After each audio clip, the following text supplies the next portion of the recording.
इलेक्शनला अमोल शिंदेने केलेली वाघाची डरकळी इतकी मोठी होती की ते त्याच्यात घाबरलेले आहेत. कारण डरावडरा आणि याचा काही विषयच राहिलेला नाही.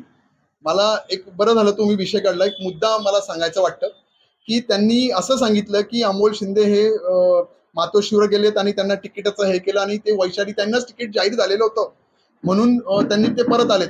आणि वैशाली ताई आणि मी आम्ही दोघं घरातलं आहोत.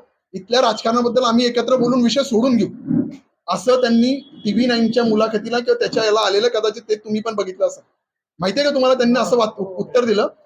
म्हणजे ही काय घराशाही शाही आहे का? आमच्या इथला पाचोरा भडगाव तालुक्यातला मतदार तुमच्या खिशातच आहेत आणि तुम्ही मिळूनच ठरवाल की इथला आमदार कोण होईल, असं आहे का? म्हणजे मी आणि वैशालीताई किंवा माझी बहीण आम्ही दोघं भाऊ मी मिळून ठरवून घेऊ की इथला होणारा आमदार कोण राहील, असं नाही होत मित्र. इथली जनता ठरवेल की इथला होणारा आमदार कोण आहे. मला आमदार होण्याची घाई नाहीये, मला काही कुठलाही हे नाहीये. जनता ठरवेल अमोल शिंदे आमदार होणार की नाही होणार. राहिला दुसरा शाळेचा प्रश्न. शाळेची क्वालिटी, शाळेची गुणवत्ता ही चांगली ठेवण्याकरता ह्या सगळ्या गोष्टी होत असतात. त्यांनी या सगळ्या गोष्टी प्रूव्ह कराव्या. ते नेहमी म्हणतात की मी असं करेल तसं करेल. मागे बोलले होते हा ट्रेलर आहे आणि मग पिक्चर वेगळा आहे असं नेहमी बोलतात. त्यांनी यावं. मी टप्प्याटप्प्याने किशोरप्पांच्या सगळ्याच गोष्टी योग्य वेळेस योग्य पद्धती उघडणार आहेत. मला वैयक्तिक आयुष्यावर जायचं नाही.